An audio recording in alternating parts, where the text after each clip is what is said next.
Ahmedabad air India ದುರಂತಕ್ಕೆ ಸಂಬಂಧಪಟ್ಟಂತೆ ವಿಮಾನ ದುರಂತ ಮೃತರ ಕುಟುಂಬಸ್ಥರಿಗೆ ದುರಂತದಲ್ಲಿ ಮೃತರ ಕುಟುಂಬಸ್ಥರಿಗೆ ಮೃತದೇಹವನ್ನು ಹಸ್ತಾಂತರ ಮಾಡಲಾಗಿದೆ. ಸಿವಿಲ್ ಆಸ್ಪತ್ರೆಯ ಬಳಿ ಮೃತರ ಸಂಬಂಧಿಕರು ಆಕ್ರಂದನವನ್ನು ವ್ಯಕ್ತಪಡಿಸ್ತಾ ಇದ್ದಾರೆ. ಮರಣೋತ್ತರ ಪರೀಕ್ಷೆಯ ಬಳಿಕ ಮೃತದೇಹಗಳನ್ನು ಹಸ್ತಾಂತರ ಮಾಡುವಂತ ಪ್ರಕ್ರಿಯೆಗಳು ನಡೀತಾ ಇದೆ. ಗುರುತೇ ಸಿಗದಷ್ಟು ಸುಟ್ಟು ಕರಕಲಾಗಿ ಹೋಗಿದೆ. ಶಿಥಿಲೀಕರಣ ಘಟಕ್ಕೆ ಮೃತದೇಹಗಳನ್ನು ರವಾನೆ ಮಾಡಲಾಗಿದೆ. ಗುರುತೇ ಸಿಗದಷ್ಟು ಸುಟ್ಟು ಕರಕಲಾಗಿರೋದು. ವಿಮಾನ ದುರಂತ ನಡೆದಿರುವಂತಹ ಸಂದರ್ಭದಲ್ಲಿ ಆಗಷ್ಟೇ ಟೇಕ್ ಆಫ್ ಆಗಿತ್ತಷ್ಟೇ. ಹಾಗಾಗಿ ವಿಮಾನದ ಸಂಪೂರ್ಣ ಫ್ಯೂಯಲ್ ಕಂಪ್ಲೀಟ್ ಇತ್ತು ಅದರಲ್ಲಿ ಇನ್ನೂ ಕೂಡ. ಹಾಗಾಗಿ ಬಹಳ ದೊಡ್ಡ ದುರಂತವೇ ನಡೆದು ಹೋಗಿದೆ.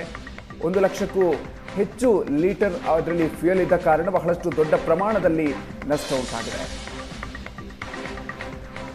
ಅಹಮದಾಬಾದ್ನಲ್ಲಿ ನಡೆದಂತಹ ವಿಮಾನ ದುರಂತ ಈವರೆಗೆ 297 ಜನರನ್ನ ಬಲಿ ತೆಗೆದುಕೊಂಡಿದೆ. 241 ವಿಮಾನದಲ್ಲಿದ್ದಂತಹ ಪ್ರಯಾಣಿಕರು, ಉಳಿದಂತೆ 56 ಜನ ಹಾಸ್ಟೆಲ್ನಲ್ಲಿದ್ದಂತಹ ವಿದ್ಯಾರ್ಥಿಗಳು ಮತ್ತು ಸಿಬ್ಬಂದಿಗಳು. ನಾವೀಗ ಅಹಮದಾಬಾದ್ನ ಸಿವಿಲ್ ಆಸ್ಪತ್ರೆಯ ಶವಾಗಾರದ ಮುಂದೆ ಇದ್ದೀವಿ. ಇಲ್ಲಿ ಒಂದೊಂದೇ ಮೃತದೇಹಗಳನ್ನ ಶಿಫ್ಟ್ ಮಾಡಲಾಗ್ತಾ ಇದೆ. ಸಾಲಾಗಿ ಆಂಬ್ಯುಲೆನ್ಸ್ಗಳನ್ನ ನಿಲ್ಲಿಸಿರುವಂತಹ ದೃಶ್ಯವನ್ನ ನೀವೀಗ ನೋಡ್ತಾ ಇದ್ದೀರಿ. ಒಂದರ ಹಿಂದೆ ಒಂದರಂತೆ ಆಂಬ್ಯುಲೆನ್ಸ್ಗಳ ಮೂಲಕ ಮೃತದೇಹಗಳನ್ನ ಶವಾಗಾರದಿಂದ ಶಿಫ್ಟ್ ಮಾಡಲಾಗ್ತಾ ಇದೆ.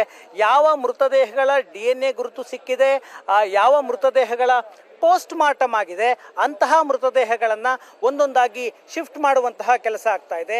ಈವರೆಗೆ 25ಕ್ಕೂ ಹೆಚ್ಚು ಮೃತದೇಹಗಳನ್ನು ಆಂಬ್ಯುಲೆನ್ಸ್ಗಳಲ್ಲಿ ಶಿಫ್ಟ್ ಮಾಡುವಂತಹ ಕೆಲಸ ಆಗ್ತಾ ಇದೆ. ನೀವು ಈ ರೀತಿಯ ದೃಶ್ಯಗಳನ್ನು 2020-21ರಲ್ಲಿ ಕೋವಿಡ್ ಬಂದಂತಹ ಸಂದರ್ಭದಲ್ಲಿ ಈ ರೀತಿಯಾಗಿ ಸರಣಿ ಆಂಬ್ಯುಲೆನ್ಸ್ಗಳು, ಸರಣಿ ಮೃತದೇಹಗಳನ್ನು ನೋಡಿದ್ರಿ. ಈಗ ಆ ದೃಶ್ಯ ಮತ್ತೆ ಅಹಮದಾಬಾದ್ನಲ್ಲಿ ಕಾಣಿಸಿಕೊಳ್ಳುವುದಕ್ಕೆ ಸಿಗ್ತಾ ಇದೆ. ದುರದೃಷ್ಟದ ಘಟನೆ ಇದು. ಮೃತದೇಹಗಳನ್ನು ಪ್ಲಾಸ್ಟಿಕ್ ಕವರ್ನಲ್ಲಿ ಕಟ್ಟಿ, ಪೋಸ್ಟ್ ಮಾರ್ಟಮ್ ಆದ ನಂತರ ಪ್ಲಾಸ್ಟಿಕ್ ಕವರ್ನಲ್ಲಿ ಕಟ್ಟಿ ಸಾಗಿಸಲಾಗ್ತಾ ಇದೆ. ಅಂದರೆ ಸಂಪೂರ್ಣವಾಗಿ ಸುಟ್ಟು ಕರಕಲಾಗಿರುವಂತಹ ದೇಹಗಳು ಗುರುತು ಸಿಗದಷ್ಟು ಅಷ್ಟರ ಮಟ್ಟಿಗೆ ಸುಟ್ಟು ಕರಕಲಾಗಿದ್ದಾವೆ. ಈ ಮೃತದೇಹಗಳನ್ನು ಪ್ಲಾಸ್ಟಿಕ್ ಕವರ್ನಲ್ಲಿ ಕಟ್ಟಿ ತುಂಬಿಕೊಂಡು ಇಲ್ಲಿಂದ ಹತ್ತಿರದಲ್ಲಿರುವಂತಹ ಕೋಲ್ಡ್ ಸ್ಟೋರೇಜ್ ಯೂನಿಟ್ಗೆ ಸಾಗಿಸಲಾಗ್ತಿದೆ. ಕೋಲ್ಡ್ ಸ್ಟೋರೇಜ್ ಯೂನಿಟ್ಗೆ ತೆಗೆದುಕೊಂಡು ಹೋಗಿ ಅಲ್ಲಿ ಸ್ಟೋರ್ ಮಾಡುವಂತಹ ಪ್ರಯತ್ನ ಆಗುತ್ತೆ. ಒಂದು ಕಡೆ ಬಾಡಿಗಳನ್ನು ಕೋಲ್ಡ್ ಸ್ಟೋರೇಜ್ನಲ್ಲಿಟ್ಟು ಅಲ್ಲಿ ಇಡುವ ಮೂಲಕ ನಂತರದಲ್ಲಿ ಸಂಬಂಧಿಕರು ಬಂದ ನಂತರ ಅವರಿಗೆ ಮೃತದೇಹಗಳನ್ನು ಹಸ್ತಾಂತರಿಸುವಂತಹ ಕಾರ್ಯ ಆಗುತ್ತೆ. ಈವರೆಗೂ 25 ಮೃತದೇಹಗಳನ್ನು ಸಿವಿಲ್ ಆಸ್ಪತ್ರೆಯ ಶವಾಗಾರದಿಂದ ಸಾಗಿಸಲಾಗಿದೆ.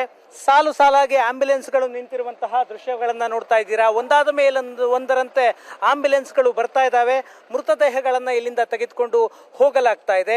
ಈ ರೀತಿಯಾದಂತಹ 297 ಮೃತದೇಹಗಳನ್ನು ಇವತ್ತು ಇಲ್ಲಿಂದ ಶಿಫ್ಟ್ ಮಾಡುವಂತಹ ಕೆಲಸವನ್ನು ಇಲ್ಲಿನ ಅಧಿಕಾರಿಗಳು ಮತ್ತು ಸಿಬ್ಬಂದಿಗಳು ಮಾಡ್ತಾ ಇದ್ದಾರೆ. ಸಾವಿನ ಸಂಖ್ಯೆ 297. ಈ ಸಂಖ್ಯೆ ಜಾಸ್ತಿಯಾಗುವಂತಹ ಸಾಧ್ಯತೆ ಕೂಡ ಇದೆ. ಯಾಕಂದರೆ 45 ಜನ ಸುಟ್ಟ ಗಾಯಗಳೊಂದಿಗೆ, ಬೆಂಕಿಯಿಂದ ಸುಟ್ಟ ಗಾಯಗಳೊಂದಿಗೆ ಆಸ್ಪತ್ರೆಯಲ್ಲಿ ಚಿಕಿತ್ಸೆಯನ್ನು ಪಡಿತಾ ಇದ್ದಾರೆ. ಅದರಲ್ಲಿ 20ಕ್ಕೂ ಹೆಚ್ಚು ಜನರಿಗೆ 50%ಕ್ಕಿಂತಲೂ ಹೆಚ್ಚು ಸುಟ್ಟ ಗಾಯಗಳಾಗಿದ್ದಾವೆ. ಅವರು ಸಾವು ಬದುಕಿನ ನಡುವೆ ಹೋರಾಡ್ತಾ ಇದ್ದಾರೆ. ಅವರಿಗೆ ಚಿಕಿತ್ಸೆಯನ್ನು ಕೊಡಲಾಗ್ತಾ ಇದೆ. ಸಾವಿನ ಸಂಖ್ಯೆ ಹೆಚ್ಚಾಗುವಂತಹ ಸಾಧ್ಯತೆ ಇದೆ. 300 ದಾಟಬಹುದು ಅನ್ನುವಂತಹ ಸಾಧ್ಯತೆ ಇದೆ. ಕ್ಯಾಮರಾ ಪರ್ಸನ್ ಸಂತೋಷ್ ಜೊತೆ ಶಶಿಶೇಖರ್, ಸುವರ್ಣ ನ್ಯೂಸ್ಗಾಗಿ ಅಹಮದಾಬಾದ್ನಿಂದ. ಏರ್ ಇಂಡಿಯಾ ವಿಮಾನ ದುರಂತ ಪ್ರಕರಣಕ್ಕೆ ಸಂಬಂಧಪಟ್ಟಂತೆ ಪ್ರಧಾನಿ ನರೇಂದ್ರ ಮೋದಿ ಅವರು ಅಹಮದಾಬಾದ್ಗೆ ತೆರಳಿದ್ದಾರೆ. ಘಟನಾ ಸ್ಥಳಕ್ಕೂ ಕೂಡ ತೆರಳಿದ್ರು. ಅದರ ಜೊತೆಗೆ ಗಾಯಾಳುಗಳು ಚಿಕಿತ್ಸೆಯನ್ನು ಪಡಿತಾ ಇರುವಂತಹ ಆಸ್ಪತ್ರೆಗೆ ಕೂಡ ತೆರಳಿದ್ರು. ಇನ್ನು ಈ ಒಂದು ದುರ್ಘಟನೆಯಲ್ಲಿ ಮೃತಪಟ್ಟಿರುವಂತಹ ಗುಜರಾತ್ನ ಮಾಜಿ ಮುಖ್ಯಮಂತ್ರಿ ವಿಜಯ್ ರೂಪಾನಿ ಅವರ ಕುಟುಂಬವನ್ನ ಭೇಟಿ ಮಾಡಿ ಅವರಿಗೂ ಕೂಡ ಧೈರ್ಯವನ್ನ ತುಂಬಿದ್ದಾರೆ.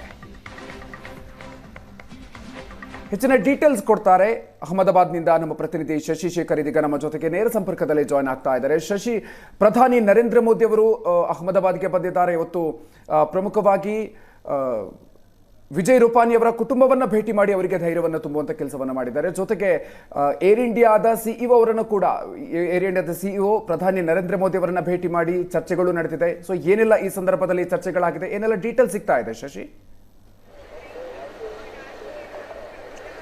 ಪ್ರಧಾನಿ ನರೇಂದ್ರ ಮೋದಿ ಬೆಳಗ್ಗೆ 9 ಗಂಟೆಗೆ ಘಟನೆ ನಡೆದಂತಹ ಮೇಘಾನಿ ನಗರದ ಸ್ಥಳಕ್ಕೆ ಬಂದರು. ಅಲ್ಲಿ ಅವರ ಮೋಟಾರ್ ಕೇಡನ್ನು 100 ಮೀಟರ್ ದೂರದಲ್ಲೇ ನಿಲ್ಲಿಸಲಾಯಿತು. ಯಾಕಂದರೆ ಕ್ರೈಮ್ ಸೀನನ್ನು ಕಾಪಾಡುವ ದೃಷ್ಟಿಯಿಂದ ಇಡೀ ಕಟ್ಟಡದ ಸುತ್ತ ಬ್ಯಾರಿಕೇಡನ್ನು ಹಾಕಲಾಗಿದೆ. ವಿಮಾನ ದುರಂತ ನಡೆದಂತಹ ಸ್ಥಳದ 100 ಮೀಟರ್ ಸುತ್ತ ಬ್ಯಾರಿಕೇಡನ್ನು ಹಾಕಲಾಗಿದೆ. ಪ್ರಧಾನಿ ನರೇಂದ್ರ ಮೋದಿಯವರ ವಾಟರ್ ಕೇಡ್ ಅಲ್ಲೇ ಕಾರ್ ಕೇಡ್ ಅಲ್ಲಿಂದ ನಿಲ್ಲಿಸಿ ಆನಂತರ ಅವರು ನಡೆದುಕೊಂಡೇ ಒಂದಷ್ಟು ದೂರ ಹೋಗಿ ಆನಂತರ ಘಟನೆ ನಡೆದ ಸ್ಥಳಕ್ಕೆ ಹೋಗ್ತಾರೆ. ಅಲ್ಲಿ ಪರಿಶೀಲನೆಯನ್ನು ಮಾಡ್ತಾರೆ. ಆ ಸಂದರ್ಭದಲ್ಲಿ ಗುಜರಾತ್ನ ಸಿಎಂ ಭೂಪೇಂದ್ರ ಯಾದವ್ ಇರ್ತಾರೆ. ಜೊತೆಗೆ ವಿಮಾನಯಾನ ಸಚಿವ ರಾಮ್ ಮಾಧವ್ ನಾಯ್ಡು ಇರ್ತಾರೆ. ಅವರ ಜೊತೆಗೆ ಚರ್ಚೆಯನ್ನು ನಡೆಸ್ತಾರೆ. ಜೊತೆಗೆ DGCA ಅಧಿಕಾರಿಗಳಿಂದ ಮಾಹಿತಿಯನ್ನು ಪಡೆದುಕೊಳ್ತಾರೆ. ಯಾಕೆ ವಿಮಾನ ಪತನ ಆಗೋದಕ್ಕೆ ಕಾರಣ ಏನು ಅನ್ನುವಂತಹ ಪ್ರಾಥಮಿಕ ಮಾಹಿತಿಯನ್ನು ಪ್ರಧಾನಿ ನರೇಂದ್ರ ಮೋದಿ ಘಟನೆ ನಡೆದ ಸ್ಥಳದಲ್ಲಿ ತೆಗೆದುಕೊಳ್ತಾರೆ. ಅಲ್ಲಿ ಒಂದು 10 ರಿಂದ 15 ನಿಮಿಷಗಳ ಕಾಲ ಪ್ರಧಾನಿ ನರೇಂದ್ರ ಮೋದಿ ಅಧಿಕಾರಿಗಳಿಂದ ಮಾಹಿತಿ ಪಡೆದುಕೊಳ್ತಾರೆ. ಇಡೀ ಕಟ್ಟಡದ ಒಂದು ರೌಂಡ್ ಬರ್ತಾರೆ, ಎಲ್ಲೆಲ್ಲಿ ಹಾನಿಯಾಗಿದೆ ಅಂತ. 6 ಅಪಾರ್ಟ್ಮೆಂಟ್ಗಳಿರುವಂತಹ ಕಟ್ಟಡ, 7 ಅಂತಸ್ತಿದ್ದಾವೆ. ಅಷ್ಟು ಜಾಗವನ್ನು ಪರಿಶೀಲನೆ ಮಾಡಿದ ನಂತರ ಪ್ರಧಾನಿ ನರೇಂದ್ರ ಮೋದಿ ಅಹಮದಾಬಾದ್ನ ಸಿವಿಲ್ ಆಸ್ಪತ್ರೆಗೆ ಬರ್ತಾರೆ. ಆಸ್ಪತ್ರೆಯಲ್ಲಿ ಮೃತದೇಹಗಳನ್ನು ಇಡಲಾಗಿದೆ. 297 ಮೃತದೇಹಗಳನ್ನು ಅಹಮದಾಬಾದ್ನ ಸಿವಿಲ್ ಆಸ್ಪತ್ರೆಯಲ್ಲಿ ಇಡಲಾಗಿತ್ತು. ಜೊತೆಗೆ 45ಕ್ಕೂ ಹೆಚ್ಚು ಜನ ಆಸ್ಪತ್ರೆಯಲ್ಲಿ ಟ್ರೀಟ್ಮೆಂಟ್ ತೆಗೆದುಕೊಳ್ತಾ ಇದ್ದಾರೆ. ಟ್ರೀಟ್ಮೆಂಟ್ ತೆಗೆದುಕೊಳ್ತಾ ಇರುವಂತಹ ಗಾಯಗೊಂಡವರನ್ನು ಪ್ರಧಾನಿ ನರೇಂದ್ರ ಮೋದಿ ಮಾತನಾಡಿಸಿ ಧೈರ್ಯವನ್ನು ತುಂಬುವಂತಹ ಪ್ರಯತ್ನ ಮಾಡಿದ್ರು. ಜೊತೆಗೆ ವಿಮಾನ ದುರಂತದಲ್ಲಿ ಬದುಕುಳಿದಂತಹ ಒಬ್ಬ ಪ್ರಯಾಣಿಕ ವಿಶ್ವಾಸ್ ಕುಮಾರ್ ರಮೇಶ್ ಅವರನ್ನು ಮಾತನಾಡಿಸಿ ಧೈರ್ಯ ತುಂಬುವಂತಹ ಕೆಲಸ ಮಾಡಿದ್ರು. ಅದಾದ ನಂತರ ಅವರು ಮತ್ತೆ ಸರ್ದಾರ್ ವಲ್ಲಭಭಾಯಿ ಪಟೇಲ್ ಏರ್ಪೋರ್ಟ್ಗೆ ಹೋಗ್ತಾರೆ. ಅಲ್ಲಿ ಮಾಜಿ ಸಿಎಂ, ಗುಜರಾತ್ನ ಮಾಜಿ ಸಿಎಂ ವಿಜಯ್ ರೂಪಾನಿ ಕೂಡ ಅಹಮದಾಬಾದ್ ಟು ಲಂಡನ್ ಫ್ಲೈಟ್ನಲ್ಲಿ ಹೊರಟಿದ್ರು. ಅವರು ಕೂಡ ಈ ದುರಂತದಲ್ಲಿ ಬಲಿಯಾಗಿದ್ದಾರೆ. BJPಯ ಅತಿ ದೊಡ್ಡ ನಾಯಕ ಗುಜರಾತ್ ರಾಜ್ಯಕ್ಕೆ ಸಂಬಂಧಪಟ್ಟಂತೆ ಅವರ ಕುಟುಂಬದವರನ್ನು, ಅವರ ಪತ್ನಿ ಲಂಡನ್ಗೆ ಹೋಗಿ 6 ತಿಂಗಳಾಗಿತ್ತು, ಅವರನ್ನು ವಾಪಸ್ ಕರೆದುಕೊಂಡು ಬರೋದಕ್ಕೆ ಅಂತ ವಿಜಯ್ ರೂಪಾನಿ ಲಂಡನ್ಗೆ ಹೊರಟಿದ್ರು. ಈ ದುರಂತದಲ್ಲಿ ಬಲಿಯಾಗಿದ್ದಾರೆ. ಅವರ ಪತ್ನಿ ಅಂಜಲಿ ಇವತ್ತು ಬೆಳಗ್ಗೆ ಲಂಡನ್ನಿಂದ ವಾಪಸ್ ಆದರೂ. ಘಟನೆಯ ಮಾಹಿತಿಯನ್ನು ತಿಳಿದ ನಂತರ ಏರ್ಪೋರ್ಟ್ನಲ್ಲಿ ವಿಜಯ್ ರೂಪಾನಿ ಅವರ ಕುಟುಂಬವನ್ನು ನರೇಂದ್ರ ಮೋದಿ ಭೇಟಿ ಮಾಡಿ ಸಾಂತ್ವನ ಹೇಳುವಂತಹ ಪ್ರಯತ್ನವನ್ನು ಮಾಡಿದ್ದಾರೆ. ಇದಾದ ನಂತರ ನರೇಂದ್ರ ಮೋದಿ ಅದೇ ಏರ್ಪೋರ್ಟ್ನಲ್ಲಿ ಏರ್ ಇಂಡಿಯಾದ CEO ಕ್ಯಾಂಪೆಲ್ ವಿನ್ಸೆಂಟ್ ಅವರನ್ನು ಭೇಟಿ ಮಾಡಿ ಮಾಹಿತಿಯನ್ನು ಪಡೆದುಕೊಂಡ್ರು. ನಿನ್ನೆ ಹೇಳಿಕೆಯನ್ನು ಬಿಡುಗಡೆ ಮಾಡಿದರು ಏರ್ ಇಂಡಿಯಾದ CEO. ಏರ್ ಇಂಡಿಯಾಗೆ ಇದು ಅತ್ಯಂತ ಕೆಟ್ಟ ದಿನ ಅನ್ನುವಂತಹ ಹೇಳಿಕೆಯನ್ನು ರಿಲೀಸ್ ಮಾಡಿದರು. ಜೊತೆಗೆ ಟಾಟಾ ಗ್ರೂಪ್ನಿಂದ ಈಗಾಗಲೇ ಮೃತಪಟ್ಟಂತಹ ಪ್ರಯಾಣಿಕರಿಗೆ 1 ಕೋಟಿಯ ಪರಿಹಾರವನ್ನು ಘೋಷಣೆ ಮಾಡಲಾಗಿದೆ. ಜೊತೆಗೆ ಟ್ರೀಟ್ಮೆಂಟ್ ತೆಗೆದುಕೊಳ್ತಿರೋರಿಗೆ ಅಗತ್ಯ ಹಣಕಾಸು ನೆರವು, ಚಿಕಿತ್ಸೆಗೆ ನೆರವನ್ನು ಕೊಡ್ತೀವಿ ಅಂತ ಹೇಳಿದ್ದಾರೆ. ಜೊತೆಗೆ ಹಾಸ್ಟೆಲ್ ಏನಿದೆ, ಹಾಸ್ಟೆಲ್ ಪುನರ್ನಿರ್ಮಾಣಕ್ಕೂ ಕೂಡ ಟಾಟಾ ಸಂಸ್ಥೆ ನೆರವನ್ನು ಕೊಡುತ್ತೆ ಅನ್ನುವಂತಹ ಘೋಷಣೆಯನ್ನು ಮಾಡಿದ್ದಾರೆ. ಆ ಹಿನ್ನೆಲೆಯಲ್ಲಿ ಏರ್ ಇಂಡಿಯಾದ CEO ಕ್ಯಾಂಪೆಲ್ ಅವರನ್ನು ಭೇಟಿ ಮಾಡಿ ಇಡೀ ಘಟನೆಯ ಬಗ್ಗೆ ಏರ್ ಇಂಡಿಯಾದ ಕಡೆಯಿಂದ ಮಾಹಿತಿಯನ್ನು ಪ್ರಧಾನಿ ನರೇಂದ್ರ ಮೋದಿ ಪಡೆದುಕೊಂಡಿದ್ದಾರೆ. ಈಗಾಗಲೇ DGCA ಅಧಿಕಾರಿಗಳು ನಿನ್ನೆ ಸಂಜೆಯಿಂದ ತನಿಖೆಯನ್ನು ಆರಂಭ ಮಾಡಿದ್ರು. DGCA ಅಧಿಕಾರಿಗಳು ಮತ್ತು ಗುಜರಾತ್ನ ಪೊಲೀಸರು ಒಂದು ಪ್ರಾಥಮಿಕ ವರದಿಯನ್ನು ಪ್ರಧಾನಿ ನರೇಂದ್ರ ಮೋದಿ ಅವರಿಗೆ ಕೊಟ್ಟಿದ್ದಾರೆ. ಇಡೀ ಇನ್ಸಿಡೆಂಟ್ ಆಗಿದ್ದು ಹೇಗೆ ಎನ್ನುವುದರ ವಿವರವನ್ನು ಪ್ರಧಾನಿ ನರೇಂದ್ರ ಮೋದಿಗಳಿಗೆ ಇಲ್ಲಿಗೆ ಬಂದಾಗ ಬ್ರೀಫ್ ಮಾಡಿದ್ದಾರೆ. ಎಕ್ಸಾಕ್ಟ್ ರೀಸನ್ ಏನು ಅನ್ನೋದನ್ನು ಅಸರ್ಟೈನ್ ಮಾಡುವಂತಹ ಪ್ರಯತ್ನವನ್ನು DGCA ಮಾಡ್ತಾ ಇದೆ. ಯಾಕಂದರೆ ಬ್ಲಾಕ್ ಬಾಕ್ಸಿಗಾಗಿ ಹುಡುಕಾಟವನ್ನು ಮಾಡುವಂತಹ ಪ್ರಯತ್ನವನ್ನು ನಿನ್ನೆ ಸಂಜೆಯಿಂದನೂ ಮಾಡಲಾಗ್ತಾ ಇತ್ತು. ನಮಗಿರುವಂತಹ ಮಾಹಿತಿಯ ಪ್ರಕಾರ ಈವರೆಗೆ ವಿಮಾನದಲ್ಲಿದ್ದಂತಹ 2 ಬ್ಲಾಕ್ ಬಾಕ್ಸ್ಗಳು ಪತ್ತೆಯಾಗಿಲ್ಲ. ಡ್ರೀಮ್ ಲೈನರ್ ವಿಮಾನದಲ್ಲಿ 2 ಬ್ಲಾಕ್ ಬಾಕ್ಸ್ ಇರುತ್ತೆ. ಒಂದು ವಿಮಾನದ ಡೇಟಾವನ್ನು ಸಂಗ್ರಹಣೆ ಮಾಡುವಂತಹ ಬ್ಲಾಕ್ ಬಾಕ್ಸ್ ಇದ್ರೆ, ಮತ್ತೊಂದು ಪೈಲಟ್ಗಳ ಸಂಭಾಷಣೆಯನ್ನು ರೆಕಾರ್ಡ್ ಮಾಡುವಂತಹ ಬ್ಲಾಕ್ ಬಾಕ್ಸ್. 2 ಕೂಡ ಡ್ರೀಮ್ ಲೈನರ್ ವಿಮಾನದಲ್ಲಿ ಹಿಂದಿನ ಭಾಗದಲ್ಲಿರುತ್ತೆ. ಆದರೆ ಈ ಹಿಂದಿನ ಭಾಗ ಅಪಾರ್ಟ್ಮೆಂಟ್ ಕಟ್ಟಡದ ತಾರಸಿಗೆ ಸಿಲುಕಿಕೊಂಡಿದೆ. ಅಲ್ಲಿ ತೆರವು ಕಾರ್ಯಾಚರಣೆಯನ್ನು ಮಾಡಿ ಅವಶೇಷಗಳಿಂದ ಆ ಬ್ಲಾಕ್ ಬಾಕ್ಸ್ ಅನ್ನು ತೆಗೆಯಬೇಕಿದೆ. ಆ ಕಾರ್ಯ ನಡೀತಾ ಇದೆ. ಸಾವಿನ ಸಂಖ್ಯೆ 297ಕ್ಕೆ ಮುಟ್ಟಿದೆ. 241 ಜನ ವಿಮಾನದಲ್ಲಿ ಇದ್ದವರು. ಅದನ್ನು ಹೊರತುಪಡಿಸಿದರೆ ಇತರೆ 56 ಜನ ಬಲಿಯಾಗಿದ್ದಾರೆ. 50ಕ್ಕೂ ಹೆಚ್ಚು ಜನ ಹಾಸ್ಟೆಲ್ನಲ್ಲಿದ್ದಂತಹ ವೈದ್ಯಕೀಯ ವಿದ್ಯಾರ್ಥಿಗಳು ಅನ್ನೋದು ಸ್ಪಷ್ಟ ಆಗ್ತಾ ಇದೆ. ವಿದ್ಯಾರ್ಥಿಗಳು ಮಧ್ಯಾಹ್ನದ ಸಮಯದಲ್ಲಿ ಊಟಕ್ಕೆ ಅಂತ ಹಾಸ್ಟೆಲ್ಗೆ ಬಂದಿದ್ರು. ಹಾಗಾಗಿ ಸಾವಿನ ಸಂಖ್ಯೆ ಹೆಚ್ಚಾಗಿದೆ. ಅವರು ಕಾಲೇಜಿನಲ್ಲಿ ಇದ್ದಿದ್ರೆ ಅಥವಾ ಹಾಸ್ಪಿಟ್ಲ್ಗಳಿಗೆ ಟ್ರೈನಿಂಗಿಗೆ ಹೋಗಿದ್ದಿದ್ರೆ ಸಾವಿನ ಸಂಖ್ಯೆ ಕಡಿಮೆ ಆಗ್ತಾ ಇತ್ತು. ಕರೆಕ್ಟಾಗಿ 1 ಗಂಟೆ 38 ನಿಮಿಷಕ್ಕೆ 39 ನಿಮಿಷಕ್ಕೆ ಈ ಘಟನೆ ಘಟನೆಯಾದ ಕಾರಣದಿಂದಾಗಿ ಲೀಸರ್ ಸಮಯದಲ್ಲಿ ಊಟಕ್ಕೆ ಹೋದಂತಹ ವಿದ್ಯಾರ್ಥಿಗಳು ಈ ವಿಮಾನ ಅಪಘಾತದ ಘಟನೆಯಲ್ಲಿ ಬಲಿಯಾಗಿದ್ದಾರೆ. ಇನ್ವೆಸ್ಟಿಗೇಷನ್ ಅಂತೂ DGCA ಕಡೆಯಿಂದ ನಡೀತಾ ಇದೆ. ಒಂದು ಸ್ಟ್ಯಾಂಡರ್ಡ್ ಆಪರೇಷನ್ ಪ್ರೊಸೀಜರ್ ಇರುತ್ತೆ, ಆ ಪ್ರೊಸೀಜರ್ ಪ್ರಕಾರ ಇನ್ವೆಸ್ಟಿಗೇಷನ್ ಅನ್ನ ಮಾಡಲಾಗ್ತಾ ಇದೆ. ಮಧುಕರ್, ಓಕೆ, ಹಾಗೆ ಸಂಪರ್ಕದಲ್ಲಿರಿ ಶಶಿ. ಇನ್ನು ಏರ್ ಇಂಡಿಯಾ ವಿಮಾನ ದುರಂತಕ್ಕೆ ಸಂಬಂಧಪಟ್ಟಂತೆ ಈಗಾಗಲೇ ತನಿಖೆ ಕೂಡ ಆರಂಭ ಆಗಿದೆ. ಘಟನೆಗೆ ಕಾರಣ ಏನು ಅನ್ನೋದನ್ನ ತಿಳ್ಕೊಳ್ಳುವಂತ ಹಿನ್ನೆಲೆಯಲ್ಲಿ ಈ ಒಂದು ವಿಮಾನ ದುರಂತದ ತನಿಖೆ ಹೇಗೆ ನಡೆಯುತ್ತೆ? ಹಾಗಾದ್ರೆ ವಿಮಾನ ದುರಂತದ ಎಕ್ಸ್ಕ್ಲೂಸಿವ್ ಮಾಹಿತಿ ಏಷ್ಯಾನೆಟ್ ಸುವರ್ಣ ನ್ಯೂಸ್ ನಿಮ್ಮ ಮುಂದೆ ಇಡ್ತಾ ಇದೆ. ಇನ್ನು ವಿಮಾನದ ಇಂಜಿನ್ ವೈಫಲ್ಯದ ಬಗ್ಗೆ ತನಿಖೆಯನ್ನ ನಡೆಸಲಾಗುತ್ತೆ. ಯಾವ ರೀತಿಯಾಗಿ ಈ ಒಂದು ದುರಂತದ ತನಿಖೆ ನಡೀತಾ ಹೋಗುತ್ತೆ ಅನ್ನೋದನ್ನು ನಾವು ಗಮನಿಸ್ತಾ ಹೋಗೋದಾದ್ರೆ, ವಿಮಾನ ಇಂಜಿನ್ನ ವೈಫಲ್ಯದ ಬಗ್ಗೆ ತನಿಖೆಯನ್ನು ನಡೆಸಲಾಗುತ್ತೆ. ATC ಧ್ವನಿ ಮುದ್ರಣಗಳ ಪರಿಶೀಲನೆ ಕೂಡ ಆಗುತ್ತೆ. ಯಾವ ರೀತಿಯಾಗಿ ಪೈಲಟ್ಗಳ ಜೊತೆಗೆ ಕಮ್ಯುನಿಕೇಶನ್ ಆಗಿತ್ತು ಅನ್ನುವಂಥ ವಿಚಾರದ ಹಿನ್ನೆಲೆಯಲ್ಲಿ ಇನ್ನು ವಿಮಾನದ ಪ್ರೀ ಚೆಕಿಂಗ್ ರಿಪೋರ್ಟ್ ಅದು ಬಹಳ ಮುಖ್ಯ ಆಗುತ್ತೆ. ಅದನ್ನು ಕೂಡ ಪರಿಶೀಲನೆಯನ್ನ ನಡೆಸ್ತಾರೆ. CCTV ವಿಮಾನ ರೆಕಾರ್ಡರ್ ಹೋಲಿಕೆ ಆಗುತ್ತಾ ಅಂತ ಕೂಡ ತನಿಖೆಯ ಸಂದರ್ಭದಲ್ಲಿ ಪರಿಶೀಲನೆಯನ್ನು ನಡೆಸ್ತಾರೆ. ಕಾಕ್ಪಿಟ್ನ ವಾಯ್ಸ್ ರೆಕಾರ್ಡರ್ಗಳನ್ನು ಕೂಡ ಪರಿಶೀಲನೆಯನ್ನು ನಡೆಸಲಾಗುತ್ತೆ. ಅದಕ್ಕೆ ಸಂಬಂಧಪಟ್ಟಂತೆ ಕೂಡ ಬ್ಲ್ಯಾಕ್ ಬಾಕ್ಸ್ನ ಹುಡುಕಾಟ ನಡೀತಾ ಇದೆ. ಎಲ್ಲ ಅಂಶಗಳ ಮೇಲೆ ಅಧಿಕಾರಿಗಳು ತನಿಖೆಯನ್ನು ನಡೆಸ್ತಾರೆ. ಘಟನೆಗೆ ಕಾರಣ ಏನು ಅನ್ನೋದು ಬಹಳಷ್ಟು ಮುಖ್ಯ ಆಗುತ್ತೆ. ಆ ಒಂದು ಹಿನ್ನೆಲೆಯಲ್ಲಿ ಈ ರೀತಿಯಾಗಿ ತನಿಖೆಯನ್ನ ಈಗಾಗಲೇ ಆರಂಭವನ್ನ ಮಾಡಿದ್ದಾರೆ. ಹೆಚ್ಚಿನ ಡೀಟೇಲ್ಸ್ ಕೊಡ್ತಾರೆ ನಮ್ಮ ಪ್ರತಿನಿಧಿ ಶಶಿ. ಇದೀಗ ತನಿಖೆಗೆ ಸಂಬಂಧಪಟ್ಟಂತೆ ಏನೆಲ್ಲ ಅಪ್ಡೇಟ್ಗಳು ಸಿಗ್ತಾ ಇದೆ, ಈ ಕ್ಷಣದಲ್ಲಿ ಏನೆಲ್ಲ ಬೆಳವಣಿಗೆಗಳು ಅಲ್ಲಿ ತನಿಖಾ ವಿಚಾರಕ್ಕೆ ಸಂಬಂಧಪಟ್ಟಂತೆ ಆಗ್ತಾ ಇದೆ ಶಶಿ? ನಿನ್ನೆ ಸಂಜೆಯೇ DGCA ಕಡೆಯಿಂದ ಭಾರತೀಯ ವಿಮಾನಯಾನ ಸಚಿವಾಲಯದಿಂದ ತನಿಖೆಗೆ ಆದೇಶವನ್ನ ಮಾಡಲಾಗಿತ್ತು. ಸಚಿವ ರಾಮಮೋಹನ್ ನಾಯ್ಡು ನಿನ್ನೆ ಸಂಜೆಯೇ ಅಹಮದಾಬಾದಿಗೆ ಬಂದರು. ಘಟನೆ ನಡೆದಂತಹ ಸ್ಥಳಕ್ಕೆ ಹೋಗಿದ್ರು. ಜೊತೆಗೆ ಆಸ್ಪತ್ರೆಯಲ್ಲಿ ಗಾಯಾಳುಗಳನ್ನ ಆರೋಗ್ಯವನ್ನ ವಿಚಾರಿಸಿದ್ರು. ಅವರು ತನಿಖೆಗೆ ಈಗಾಗಲೇ ಆದೇಶ ಮಾಡಿದ್ದಾರೆ. ತನಿಖೆ ನಡೀತಾ ಇದೆ. ಘಟನೆ ನಡೆದಂತಹ ಸ್ಥಳದಲ್ಲಿ ಸಾಕ್ಷಿಗಳನ್ನ ಕಲೆ ಹಾಕುವಂತಹ ಕೆಲಸವನ್ನ ಮಾಡ್ತಾ ಇದ್ದಾರೆ. ಅಲ್ಲಿ ಫೋರೆನ್ಸಿಕ್ ಸೈನ್ಸ್ ಲ್ಯಾಬ್ ತಜ್ಞರು ಕೂಡ ಇದ್ದಾರೆ, DGCA ಅಧಿಕಾರಿಗಳಿದ್ದಾರೆ ಮತ್ತು ವಿಮಾನಯಾನ ಎಕ್ಸ್ಪರ್ಟ್ಗಳು ಕೂಡ ಸ್ಥಳದಲ್ಲಿದ್ದಾರೆ. ಅವರು ಸ್ಥಳದಲ್ಲಿ ಸಿಕ್ಕಂತಹ ಮಾಹಿತಿಗಳು ಮತ್ತು ಇನ್ಫಾರ್ಮೇಷನ್ಗಳನ್ನ ಸಾಕ್ಷ್ಯಗಳನ್ನ ಕಲೆಕ್ಟ್ ಮಾಡಿಕೊಂಡು ಅದಾದ ನಂತರ ಇನ್ವೆಸ್ಟಿಗೇಷನ್ ಕಾರಣ ಏನು ಅನ್ನುವುದನ್ನು ಪತ್ತೆ ಹಚ್ಚುವುದು ಮೂಲ ಉದ್ದೇಶ. ಕಾರಣ ಏನು ಅನ್ನುವುದರ ಬಗ್ಗೆ DGCA ಅಧಿಕಾರಿಗಳು ಒಂದು ಅಂದಾಜನ್ನು ಮಾಡಿಕೊಂಡಿದ್ದಾರೆ. ಅಂದರೆ ಎಂಜಿನ್ ವೈಫಲ್ಯದಿಂದ ಏನಾದರೂ ಈ ಘಟನೆ ಸಂಭವಿಸಿತಾ ಅನ್ನೋದು ಅಂದಾಜು. ಯಾಕಂದರೆ ಡ್ರೀಮ್ಲೈನರ್ 787 ವಿಮಾನದಲ್ಲಿ 2 ಎಂಜಿನ್ಗಳಿರ್ತವೆ, ಟ್ವಿನ್ ಎಂಜಿನ್ ಏರ್ಕ್ರಾಫ್ಟ್ ಇದು. ಆ 2 ಎಂಜಿನ್ಗಳು ವಿಫಲವಾದವಾ ಅನ್ನುವಂತಹ ಪ್ರಶ್ನೆ ಬರುತ್ತವೆ. ಹಾಗೇನಾದರೂ 2 ಎಂಜಿನ್ಗಳು ವಿಫಲವಾಗಿದ್ದೇ ಆದರೆ ಅದು ಅಪರೂಪದ ಪ್ರಕರಣ ಆಗುತ್ತೆ. ಒಂದು ಇಂಜಿನ್ ನಿಷ್ಕ್ರಿಯ ಆದರೆ ಇನ್ನೊಂದು ಇಂಜಿನ್ ಸಕ್ರಿಯವಾಗಿ ವಿಮಾನ ಹಾರಾಡುವಂತಹ ಸಾಧ್ಯತೆ ಇರುತ್ತೆ. 2 ಎಂಜಿನ್ ಫೇಲ್ಯೂರ್ ಆದ್ವಾ ಅನ್ನುವಂತಹ ಪ್ರಶ್ನೆ ಬರುತ್ತೆ.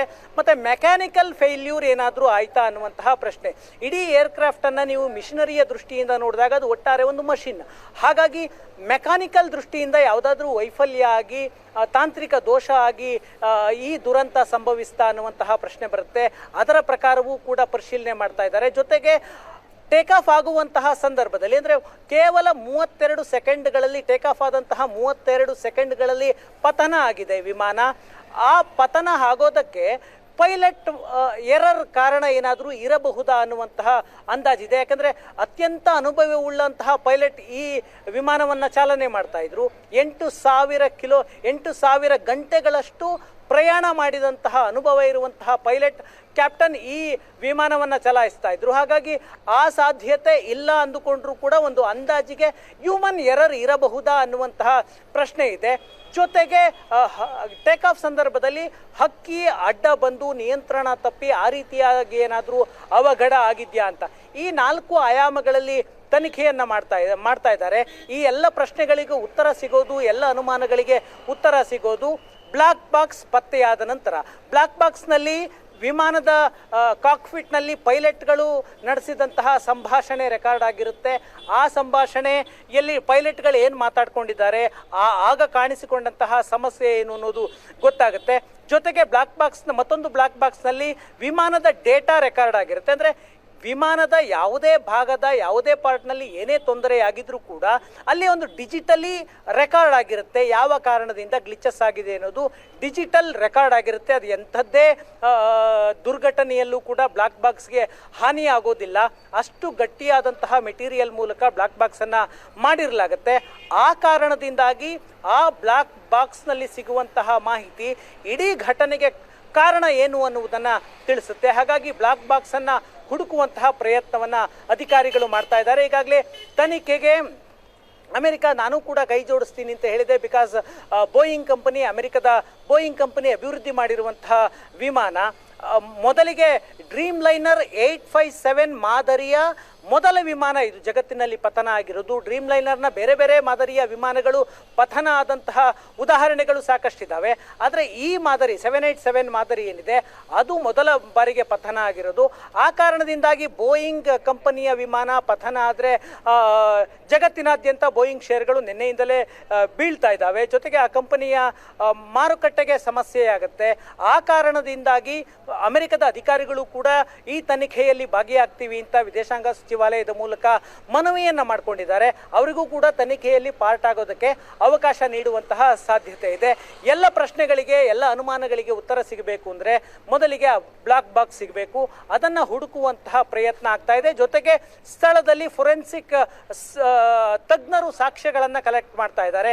ಯಾವ ಕಾರಣದಿಂದಾಗಿ ಇನ್ಸಿಡೆಂಟ್ ಆಯಿತು ಅಂತ. ಯಾಕಂದರೆ ಆ ವಿಮಾನದಲ್ಲಿ 1,25,000 ಲೀಟರ್ನಷ್ಟು ತೈಲ ಇತ್ತು. ಯಾಕಂದರೆ ಆಗಷ್ಟೇ ಟೇಕ್ ಆಫ್ ಆಗಿದ್ದಂತಹ ವಿಮಾನ. ಅಹಮದಾಬಾದ್ನಿಂದ ಲಂಡನ್ಗೆ ಪ್ರಯಾಣ ಮಾಡಬೇಕು ಒಂದು ವಿಮಾನ ಅಂದರೆ ಸತತವಾಗಿ 8.5 ಗಂಟೆಗಳ ಕಾಲ ಪ್ರಯಾಣ ಮಾಡುತ್ತೆ. 8.5 ಗಂಟೆಗಳ ಕಾಲ ಡ್ರೀಮ್ ಲೈನರ್ ಅನ್ನುವಂತಹ 300 ಸೀಟ್ಗಳಿರುವಂತಹ ದೊಡ್ಡ ವಿಮಾನ ಪ್ರಯಾಣ ಮಾಡಬೇಕು ಅಂದರೆ ಭಾರಿ ಪ್ರಮಾಣದ ತೈಲ ಬೇಕಾಗುತ್ತೆ. 1,25,000 ಲೀಟರ್ ತೈಲ ಇತ್ತು. ಯಾವಾಗ ವಿಮಾನ ಕೇವಲ ಟೇಕ್ ಆಫ್ ಆದ 32 ಸೆಕೆಂಡ್ಗಳಲ್ಲಿ ಕಟ್ಟಡಕ್ಕೆ ಡಿಕ್ಕಿ ಹೊಡಿತು, ಅಪ್ಪಳಿಸ್ತು, ತಕ್ಷಣ ವಿಮಾನದಲ್ಲಿದ್ದಂತಹ ತೈಲ ಸ್ಫೋಟ ಆಗುತ್ತೆ. ಒಂದು ಬಾಂಬ್ ಬ್ಲಾಸ್ಟ್ ಆಯ್ತೇನೋ ಅನ್ನುವಂತಹ ದೃಶ್ಯ ಕಾಣಸಿಗುತ್ತೆ. ಹಾಗಾಗಿ ದೊಡ್ಡ ಮಟ್ಟದ ಟೆಂಪ್ರೇಚರ್ ಆ ಸಂದರ್ಭದಲ್ಲಿ ಕ್ರಿಯೇಟ್ ಆಯಿತು. ಅಲ್ಲಿದ್ದಂತಹ ಎಲ್ಲ ಮೃತದೇಹಗಳು ಕೂಡ ಸುಟ್ಟು ಕರಕಲಾಗಿದ್ದಾವೆ. ಯಾವ ಮೃತದೇಹಗಳು ಕೂಡ ಗುರುತನ್ನು ಹಿಡಿಯೋದಕ್ಕೆ ಸಾಧ್ಯ ಆಗದಿರುವಷ್ಟರ ಮಟ್ಟಿಗೆ ಸುಟ್ಟು ಕರಕಲಾಗಿದ್ದಾವೆ. ಮಹಿಳೆಯರ ದೇಹ ಯಾವುದು, ಪುರುಷರ ದೇಹ ಯಾವುದು ಅನ್ನೋದನ್ನು ಕೂಡ ಪತ್ತೆ ಹಚ್ಚೋದಕ್ಕೆ ಸಾಧ್ಯ ಆಗ್ತಾ ಇಲ್ಲ. ಕೆಲವು ವೈದ್ಯರುಗಳು ಇಲ್ಲಿ ಆಸ್ಪತ್ರೆಗೆ ನಾವು ಬಂದ ಮೇಲೆ ಹೇಳಿದಂತಹ ಪ್ರಕಾರ ಕೆಲವು ದೇಹಗಳಲ್ಲಿ ಕೇವಲ ಸುಟ್ಟ ಕರಕಲಾದಂತಹ ಮೂಳೆಗಳು ಮಾತ್ರ ಉಳಿದುಕೊಂಡಿದ್ದಾವೆ ಅಂತ ಹೇಳಿದ್ರು. ಅಂದರೆ ಅಷ್ಟರ ಮಟ್ಟಿಗೆ ದುರಂತ ಅಷ್ಟು ಭೀಕರವಾಗಿ ಆಗಿದೆ. ಈಗ ಪೋಸ್ಟ್ ಮಾರ್ಟಮ್ ಆಗಿ ಯಾವ ಮೃತದೇಹಗಳಿಂದ DNA ಸ್ಯಾಂಪಲ್ಗಳನ್ನು ಕಲೆಕ್ಟ್ ಮಾಡಿಕೊಂಡು ಅದನ್ನು ಸಂಗ್ರಹಿಸಿ ಆನಂತರ ಪೋಸ್ಟ್ ಮಾರ್ಟಮ್ ಮಾಡಿ ಆ ಮೃತದೇಹಗಳಿಂದ ಶವಾಗಾರದಿಂದ ಬೇರೆ ಕಡೆಗೆ ಶಿಫ್ಟ್ ಮಾಡುವಂತಹ ಪ್ರಯತ್ನ ಆಗ್ತಾ ಇದೆ. ಈ ಅಹಮದಾಬಾದ್ನಲ್ಲಿರುವಂತಹ ಸಿವಿಲ್ ಹಾಸ್ಪಿಟಲ್ ಒಂದು 200 ಎಕರೆಯ ಆವರಣದಲ್ಲಿದೆ. ಶವಾಗಾರದಿಂದ ಇದೇ ಆಸ್ಪತ್ರೆಯ ಆವರಣದಲ್ಲಿರುವಂತಹ ಕೋಲ್ಡ್ ಸ್ಟೋರೇಜ್ ಯೂನಿಟ್ ನನ್ನ ಎಡಭಾಗದಲ್ಲಿ ತೋರಿಸ್ತೀನಿ. ಆ ಕೋಲ್ಡ್ ಸ್ಟೋರೇಜ್ ಯೂನಿಟ್ಟಿಗೆ ಈಗ ಮೃತದೇಹಗಳನ್ನು ಸಾಗಣೆ ಮಾಡಲಾಗ್ತಾ ಇದೆ. ಅಲ್ಲಿ ಮೃತದೇಹಗಳನ್ನು ಇಡಲಾಗುತ್ತೆ ಕೋಲ್ಡ್ ಸ್ಟೋರೇಜ್ನಲ್ಲಿ. ಅದಾದ ನಂತರ ಬಾಡಿಗಳು ಐಡೆಂಟಿಫೈ ಆಗಿ DNA ಮ್ಯಾಚ್ ಆದ ನಂತರ ಸಂಬಂಧಿಕರಿಗೆ ಮೃತದೇಹಗಳನ್ನು ಹಸ್ತಾಂತರ ಮಾಡಲಾಗುತ್ತೆ. ಈಗಾಗಲೇ ಹಲವರಿಂದ DNA ಸ್ಯಾಂಪಲ್ಗಳನ್ನು ಕಲೆಕ್ಟ್ ಮಾಡುವಂತಹ ಪ್ರಯತ್ನವನ್ನು ಅಧಿಕಾರಿಗಳು ಮಾಡ್ತಾ ಇದ್ದಾರೆ. Madhukar, okay, thank you Shashishekhar ಡೀಟೇಲ್ಸ್ಗೆ.